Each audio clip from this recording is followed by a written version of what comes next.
compartilhar a tela aqui para a gente começar.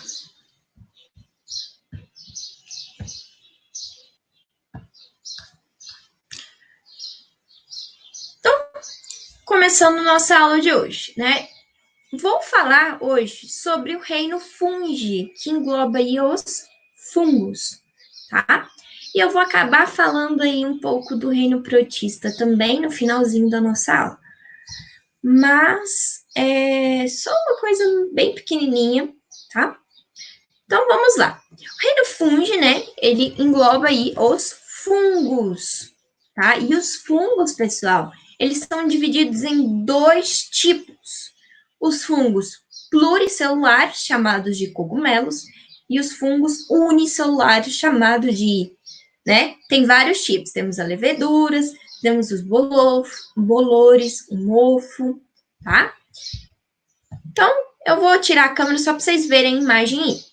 Então, os fungos chamados de cogumelos, eles são esses aí dessas duas primeiras imagens, né, que parecem um guarda-chuva. E os bolores homofos são esses dois aqui embaixo, as leveduras, depois eu mostro para vocês o que é. Mas aí, por exemplo, no morango, né, tem um bolor ou um mofo, que é um tipo de fungo unicelular que faz a degradação da matéria, que ele é um tipo de decompositor. Pessoal, se eu ver isso aqui alguma vez na vida, nunca come um alimento com bolor ou mofo, senão vocês vão dar uma diarreia violenta, vocês vão passar muito mal, além do gosto ser extremamente péssimo. E uma coisa, se eu ver um alimento com isso e cortar, vamos supor que é um pedaço bem pequenininho daquela fruta que tá com isso. Pessoal, isso parece um algodão, sabe? É um negócio bem esquisito. Parece uns cabelinhos brancos, é um negócio bem diferente. Se eu cortar, vamos supor, que tá só um pedacinho do morango, eu vou e corto e como o resto do morango, você vai passar mal do mesmo jeito. Por quê? O fungo, ele prolifera dentro da fruta inteira, libera toxina dentro da fruta inteira. Então, se a fruta tiver com isso, você tem que jogar a fruta inteira fora. Não pode aproveitar um pedaço, tá? E essa outra imagem aí é uma placa de Petri. O que é isso? É uma imagem, ó, é uma vasilha, vamos supor, como se fosse um prato pequenininho, usado em laboratório para cultivar micro-organismos, bactérias, fungos, né, o que for. E essa aí é uma placa apenas com fungos, então eles são bem diversificados, né, são vários tipos aí de fungos unicelulares, tá bom? Então vamos lá. Os fungos, o que são eles? São organismos eucariontes, como os animais também são eucariontes, né? Os protozoários são eucariontes, do reino protista, né? Os fungos são eucariontes, as plantas são eucariontes e os animais são eucariontes. O único ser vivo que não é eucarionte são as bactérias, que são procariontes. Qual que é a diferença de procarionte para eucarionte? O procarionte tem núcleo, né? Tem a membrana nuclear, então ele tem núcleo. E o eucarionte... Opa, falei errado. O eucarionte, ele tem aí o núcleo, ele tem a membrana nuclear, enquanto o procarionte não tem núcleo. Ele não tem essa membrana, né, que forma um núcleo. Então, o DNA, o material genético da célula procarionte, por exemplo, das bactérias, ele está aí totalmente disperso aí na célula, né? No citoplasma da célula. Enquanto os eucariontes, eles têm um núcleo, então o DNA está dentro do núcleo, tá bom? E os fungos, eles estão no domínio chamado eucária, né? Como todos os outros seres eucariontes estão aí. Eucária vem de eucarionte, tá, gente? Então, os fungos são seres heterotróficos, né? Que não produzem o seu próprio alimento, eles não fazem fotossíntese, eles não são autotróficos, tá? E diferencia das plantas por conta disso. Porque olha, quando você vê, né, um negócio desse aí, ó, esse cogumelo vermelho, o que você pensa? Você acha que é uma planta, né? Por que não é uma planta? Porque não faz fotossíntese. Não tem como ser planta. A planta faz fotossíntese, o fungo não. O fungo é eucarionte. Ele absorve aí o seu alimento de alguma outra coisa, tá bom? Os fungos geralmente são saprófagos, que eu vou falar, acho que daqui 2 slides, que são seres aí decompositores, tá? E existem cogumelos comestíveis, aquele que eu posso comer. Tem os cogumelos venenosos, que se eu comer eu morro, tá, gente? É um veneno mesmo. E cogumelos alucinógenos, que são usados aí para droga, né? E às vezes a pessoa come ele ou faz chá dele justamente para ficar drogado, doidão, com alucinação, tá? Existe esse tipo de pessoa. Só que tem que tomar, tipo, quem faz, né, usa esse tipo de droga, tem que tomar muito cuidado, porque o cogumelo alucinógeno venenoso, eles são muito parecidos, tá? Então, é um risco muito grande, porque se você pegar um venenoso sem querer, você morre, tá? Sem contar que o alucinógeno, ele dá vários problemas no cérebro, igual qualquer outro tipo de droga, tá? Então, os cogumelos, né? Eles são, podendo ser vermelhos, com pintinhas brancas, eles podem ser de cor bege, eles podem ser branquinhos, deixa eu tirar minha câmera para vocês verem. Eles podem ser branquinhos, eles têm vários tamanhos, né? Eles podem ser esse tipo de cogumelo aqui, chamado de orelha de pau. Por quê? Porque parece uma orelha mesmo, gente. E por que de pau? Porque é de árvore, ele fica nos troncos das árvores, geralmente na parte de baixo do tronco, né? Tem esse outro aqui, que é outro formato, né? E esses dois aqui são os cogumelos comestíveis, chamado, esse caso aqui é o champignon. Porém, tem outros tipos de cogumelos comestíveis também. Bom? Beleza. E aí, como que é a reprodução de um cogumelo, né? O cogumelo, pessoal, ele tem aí o corpo de frutificação, que é a parte visível que a gente vê. E a parte de baixo dele, que está na terra, é chamado de micélio vegetativo. Não precisa decorar isso aqui não, tá, gente? Isso aqui é mais uma curiosidade. E o cogumelo, o que ele faz? Ele libera esporos, que são como se fossem sementinhas, tá? E esse esporo, ele vai nascer, ele vai estar na terra, vai nascer e vai formar um novo cogumelo. Como se fosse um tipo de semente, tá? Beleza? Então, essa parte de frutificação, eles liberam aí os esporos que vai nascer e vai dar origem a novos cogumelos. Isso aqui é fundamental saber, que é a reprodução dos cogumelos através de esporos, tá? Então, o corpo do cogumelo, ele é dividido em duas partes. O corpo de frutificação, que é a parte visível, e o micélio, que é a parte que fica debaixo da terra, tá bom? O corpo de frutificação é responsável pela reprodução do fungo, por meio de células reprodutoras especiais, chamada de esporos. Já o micélio é constituído por uma trama de filamentos, onde cada filamento é chamado de hifa, ok? Então, a hifa é cada partezinha aí do micélio. Um monte de hifa forma um micélio. Tá bom, pessoal? Então, tem os fungos unicelulares. Essa aí, gente, nessa imagem da direita, né? Nessa imagem do microscópio, é uma levedura. Que eu vou falar logo, logo o que é da levedura, tá? E aí é só uma representação do lado esquerdo, tem uma representação de um pão mofado, né? E aí tá uma estrutura da hifa do mofo. E aí do lado de lá, uma hifa da levedura. E a hifa, ela é um monte de partezinhas aí do fungo, tá? Já que são fungos unicelulares, compõem aí só uma única célula. Ok? E aí os fungos saprófagos são os fungos aí chamados de decompositores. São a maioria dos fungos são saprófagos. São os fungos aí responsáveis pela degradação da matéria orgânica. Ou seja, responsável pela decomposição de todos os seres aí pós-morte. Então, um ser vivo morreu, ou uma fruta está entrando em decomposição, o que for, uma folha está entrando em decomposição. Quem faz a decomposição? Os fungos saprófagos, mais as bactérias, tá? E aí, o que acontece? O fungo saprófago, ele vai proporcionar aí a reciclagem dos nutrientes. Né? Ele vai devolver todos os nutrientes daquele ser vivo que morreu para o solo absorver, depois as plantas absorver aqueles nutrientes e dar aquele todo o ciclo da cadeia alimentar, tá bom? Então, juntamente com as bactérias saprófagas, eles compõem o grupo dos organismos decompositores, que tem uma grande importância ecológica, tá bom? Então, as frutas em decomposição é um exemplo aí dos fungos saprófagos. Eles são unicelulares, eu não consigo ver, tá bom? A olho nu, quer dizer, com os próprios olhos.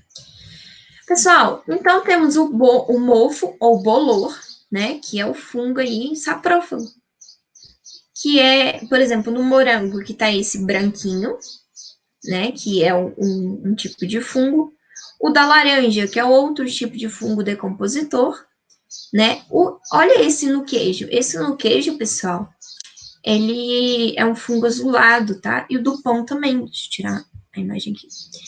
Então, do pão também. Então, pessoal, se o pão tiver mofado, ele vai estar com um cheiro horrível. Se uma fruta tiver mofada, ela vai estar com um cheiro horrível. E se você comer, também vai estar com um gosto extremamente horrível. Não come, senão você vai estar uma diarreia brava. Não adianta tirar só o pedaço que está mofado, é jogar tudo fora, infelizmente. Porque o fungo, ele libera toxina, ele faz as hifas, né? E libera toxina no alimento inteiro. Então tem que jogar tudo fora, tá bom?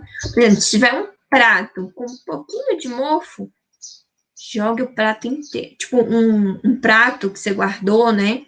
Na geladeira e deixou alguns dias e tal. Se tiver um pouquinho ali, com um pouquinho, um fungo ali, pequenininho, jogue tudo fora, tá? Melhor do que passar mal. Porque passa mal mesmo. E o fungo, o mofo, gente, ele também pode afetar paredes, né? Capaz que na casa de vocês pode ter alguma parede assim, escura. O que é isso? É um mofo. É um fungo vivendo na nossa parede.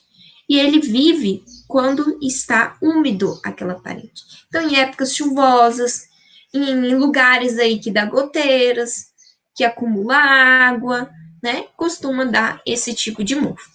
Tem como tirar, matar esse fungo, né? A água sanitária é um produto aí ótimo para tirar ele. Você tem que borrifar, né? Com aqueles coisinha, né? Água sanitária, às vezes tem outros produtos também que ajudam a matar ele e você tem que esfregar para tirar todo esse fungo aí, tá? Dá um baita trabalho, mas é possível matar ele, tirar ele daí, tá? O problema dele, pessoal, desse mofo, é que ele dá um cheiro muito forte. Às vezes a pessoa tem alergia, né? E se vocês tiver alguma roupa mofada, ou algum tecido, alguma coisa, um tapete, sei lá, que vocês guardaram molhado sem querer, ou a mãe de vocês guardou molhado, né? Por exemplo, quando você vai numa piscina, guarda o biquíni ou a sunga, né? Qualquer roupa de banho ali, uma sacolinha, porque tá molhado, né? E coloca dentro da mochila, da bolsa, o que for, e esquece aquilo provavelmente vai mofar. Então, a hora que você abre, vê um cheiro assim, horrível, e você acaba, infelizmente, às vezes até jogando a roupa fora, porque mofou, né? E acaba destruindo aí o tecido e tal. Então, às vezes, pode ter acontecido já com vocês, ou com, né, algum parente de vocês, ou a mãe, ou o pai, ou um irmão mais velho, já deve ter feito isso sem querer. Acaba acontecendo, infelizmente, tá? Porque, gente, os fungos estão em todos os lugares, tá? E se você tiver um lugar úmido que ele consegue crescer, ele cresce mesmo, tá? E tem fungos na alimentação. Pessoal, tem gente que come queijo com fungo. Só que é um fungo que, se eu comer, não vai me dar diarreia, tá? Então, esse fungo pode comer, tranquilo. Então, tem queijos aí, gente, que possuem fungos unicelulares comestíveis. Exemplo aí é o gorgonzola, né? Esse queijo aí, o da direita. Esse queijo aqui é o gorgonzola, tá, gente? É um queijo aí da cidade, feito na cidade de Gorgonzola, na Itália. Então, é um queijo italiano.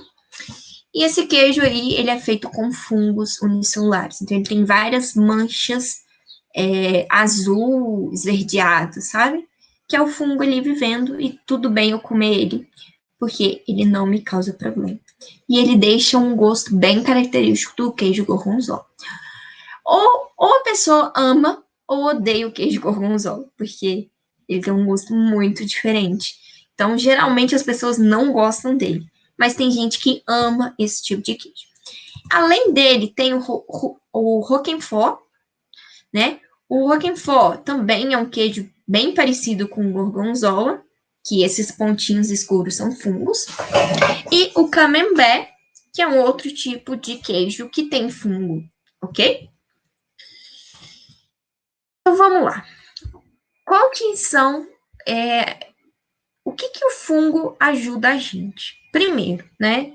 Eu já falei dos fungos saprófagos, que são os fungos aí que fazem a decomposição. Eles são fundamentais para o meio ambiente. E tem os fungos que fazem fermentação, tá? E eles são usados na produção dos alimentos. Isso é chamado de biotecnologia. É uma tecnologia que a gente usa seres vivos para fazer coisas para os seres humanos. Então, alguns micro-organismos, aqui eu vou falar também das bactérias, tá? Vou acabar citando as bactérias. Mas o foco aqui principal é os fungos. Então, os micro-organismos, eles também são usados na produção de alimentos. Por exemplo, na fabricação de bebidas alcoólicas. Então, a fermentação é um método largamente utilizado para a produção de alimentos, podendo ser usados fungos ou bactérias anaeróbicos. O que é anaeróbios? São os fungos ou as bactérias que não vivem em lugares que têm oxigênio. Ok? Anaeróbico quer dizer um lugar que não tem oxigênio. Então, eles não vivem em lugares que têm oxigênio. Então, vamos lá aí para explicar mais ou menos como que funciona. As bactérias e os fungos se apoderam de alimentos frescos para se alimentar, criando colônias, que é o conjunto, né, desses seres vivos, que aí eu consigo ver a olho nu. O fungo unicelular eu não consigo ver. Mas, por exemplo, aqui, vários juntos, eu consigo ver. É uma colônia. Aqui é uma colônia. Né? Igual aqui na imagem da placa de Petri. Ó. Aqui, ó. Aqui é uma colônia de fungo, porque são vários juntos formando alguma coisa, né? Um fungo aí que eu consigo visualizar.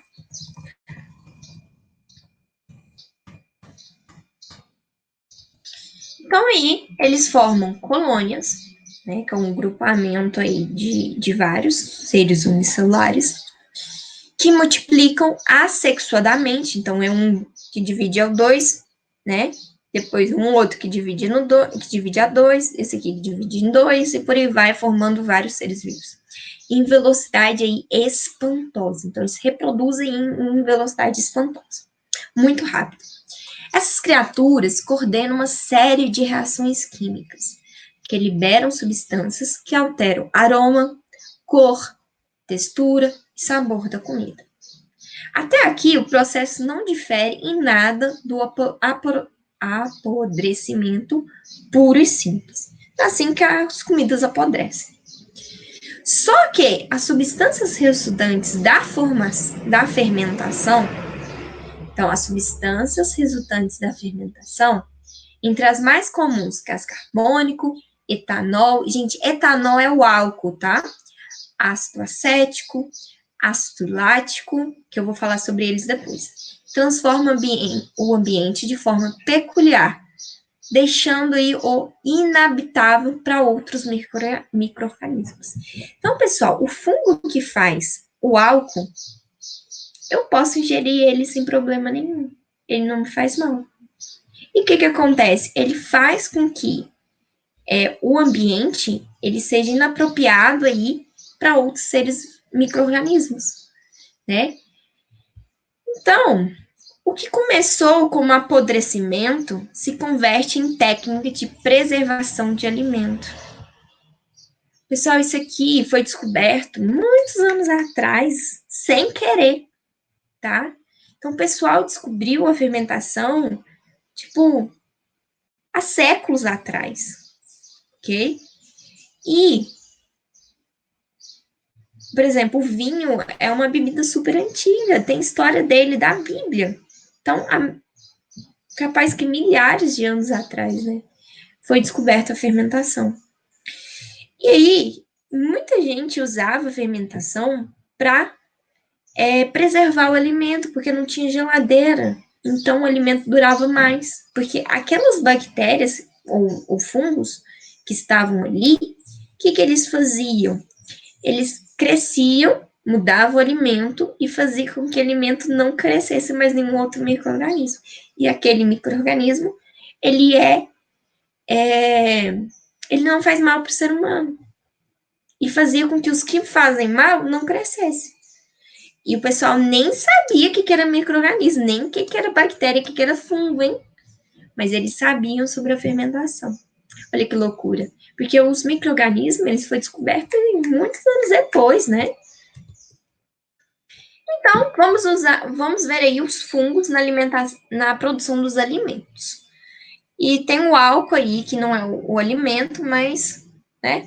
Vou falar sobre ele depois. Então, a fermentação alcoólica. Tem um fungo, pessoal, chamado de levedura, que é um fungo unicelular, que ele faz fermentação alcoólica. Ele cria álcool.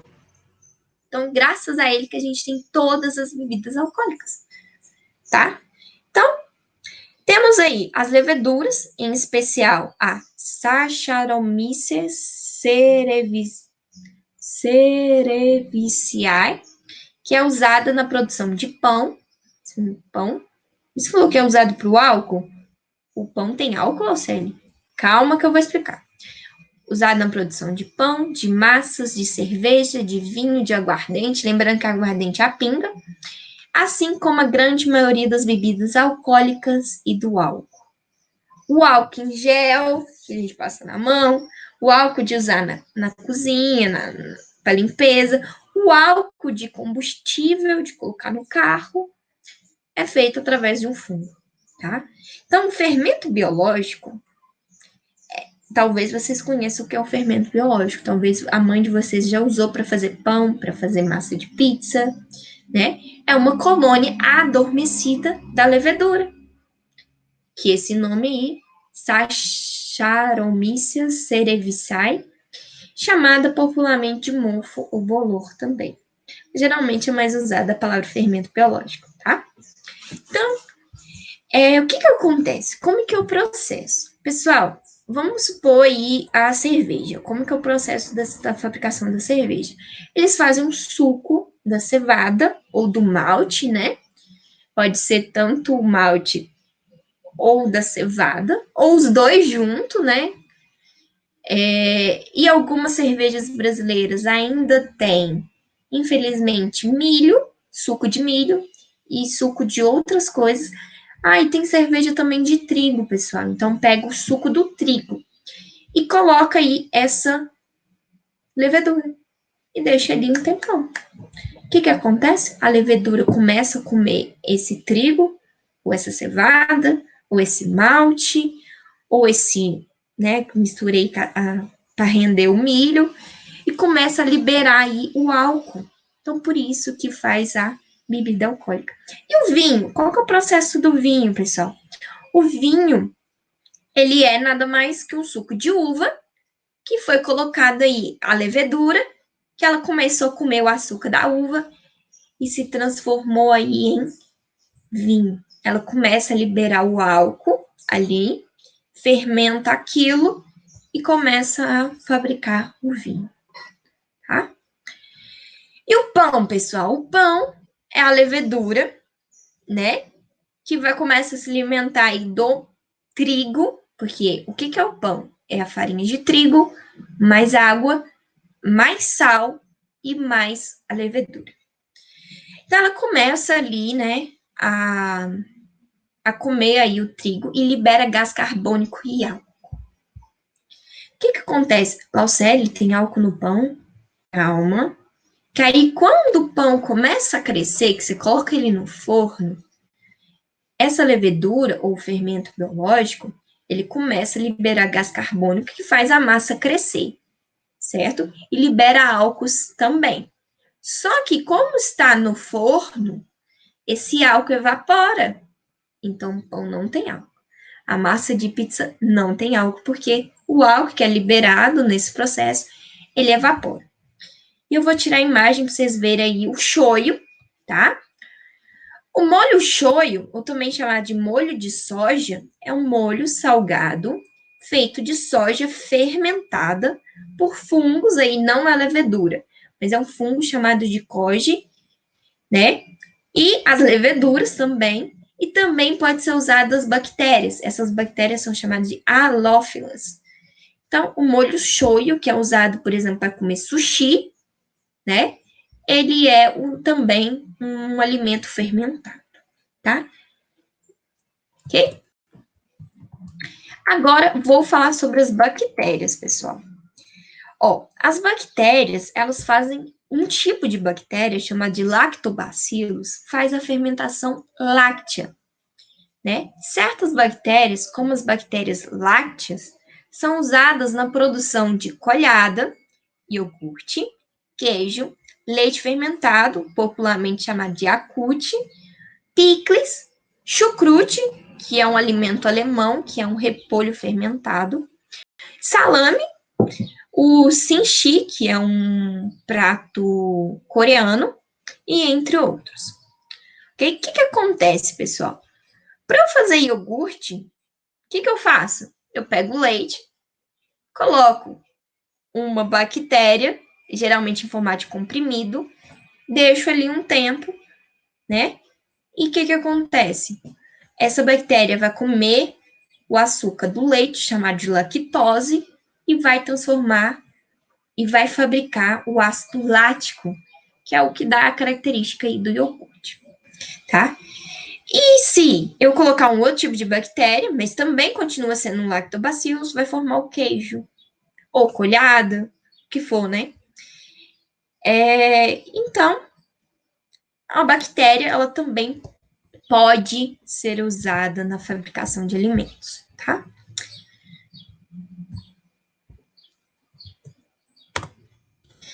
E temos a fermentação acética, que é quando o vinho ou algum outro tipo de bebida transforma em vinagre.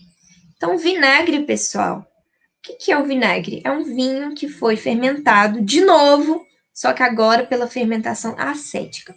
Então, o que acontece? Temos o suco de uva, né?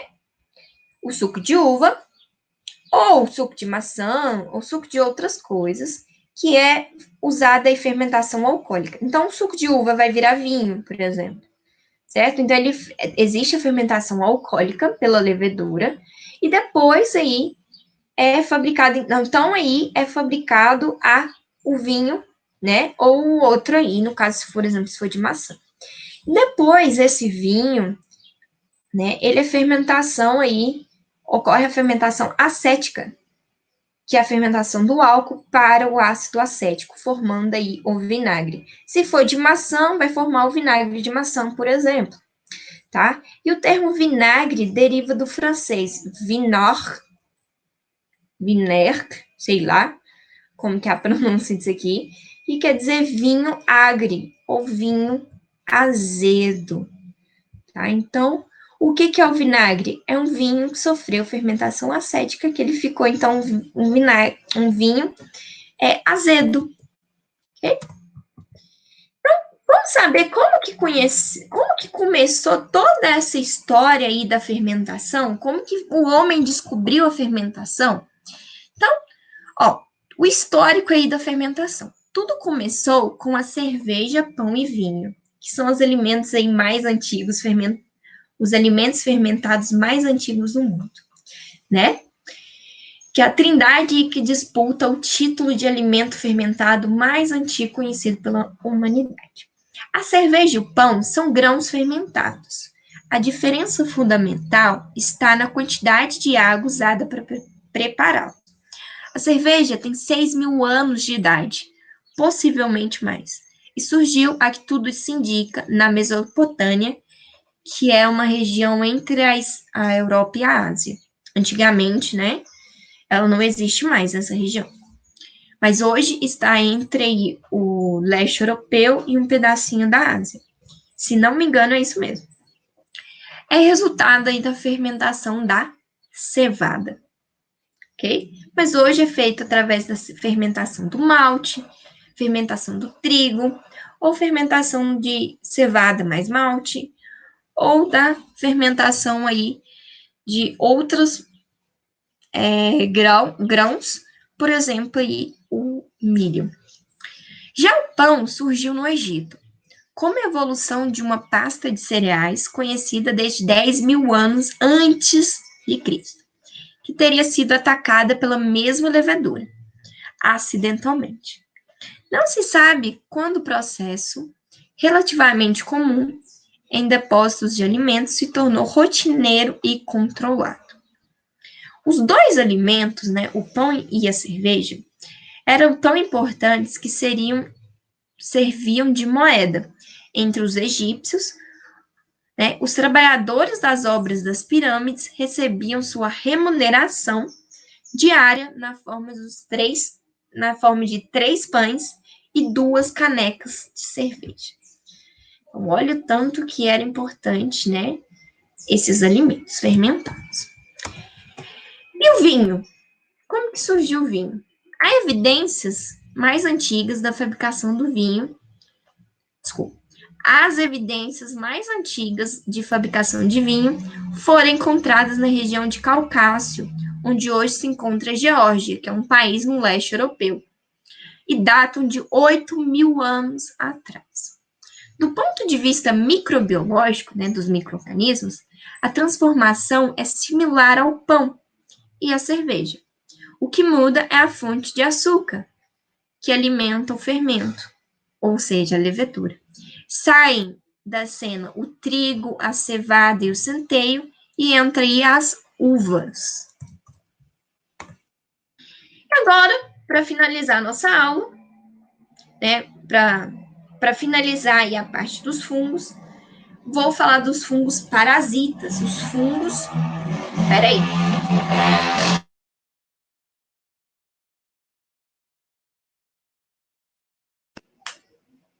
Moto barulhenta passando. Vou falar aí dos fungos parasitas, ou seja, os fungos que causam doenças. Nossa, é doença de novo. Infelizmente, gente. Mas aqui eu só vou citar um segundinho por elas. Não vou explicar nada detalhado, tá? E são poucas. Então, micose, gente, é um termo usado para falar de infecção por fungo. Então, se eu estou com uma micose, quer dizer que eu estou com uma infecção fúngica. Só que, popularmente, né, no nosso dia a dia, micose quer dizer uma infecção por fungo causado na pele, na unha ou no cabelo. Mas qualquer lugar que o fungo estiver causando uma doença é chamado também de micose. Tá? Então, vamos lá. Micose de unha. É aquela micose que deixa a unha amarelada, esquisita, um formato esquisito. Geralmente ocorre no pé, mas pode ocorrer nas unhas das mãos também. A candidíase é um fungo que afeta, né, a boca. Então, tem a candidíase oral, que quer dizer da boca, ou a candidíase vaginal, que afeta o canal vaginal. É muito comum entre as mulheres, tá?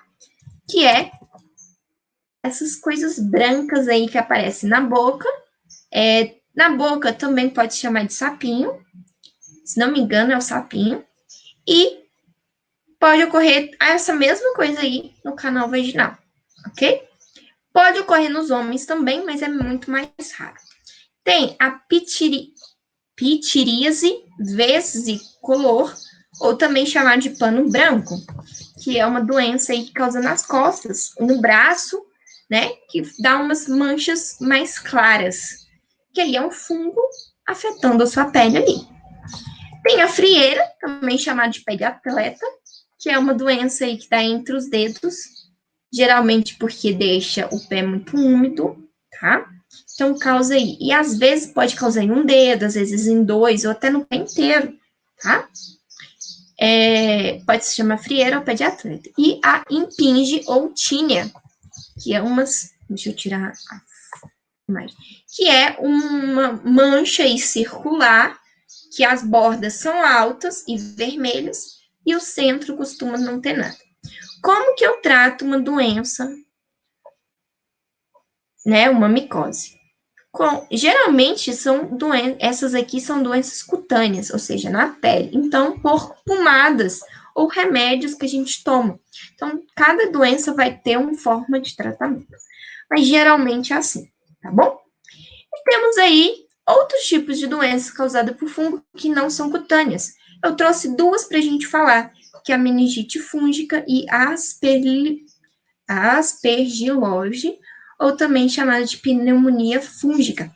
Já falei da pneumonia na matéria de doenças causadas por bactérias e também já falei da meningite quando eu falei de doenças causadas por bactérias, né? O que acontece? A maioria das meningites são causadas por bactérias. E a maioria das pneumonias são causadas por bactérias. Mas existe a meningite e a pneumonia causada por fungos. É mais raro, mas existe. Ok? Então, a meningite fúngica é causada por um fungo que afeta aí a membrana, né? Que aí a gente tem, né, a cabeça, o crânio, uma película que envolve o cérebro. Certo? Então, a gente tem o cérebro, essa película, o crânio, que é o osso, e a nossa pele, a cabeça aqui. O que acontece, pessoal? Se uma bactéria afetar essa película, chamada de meninge, é uma meningite, tá?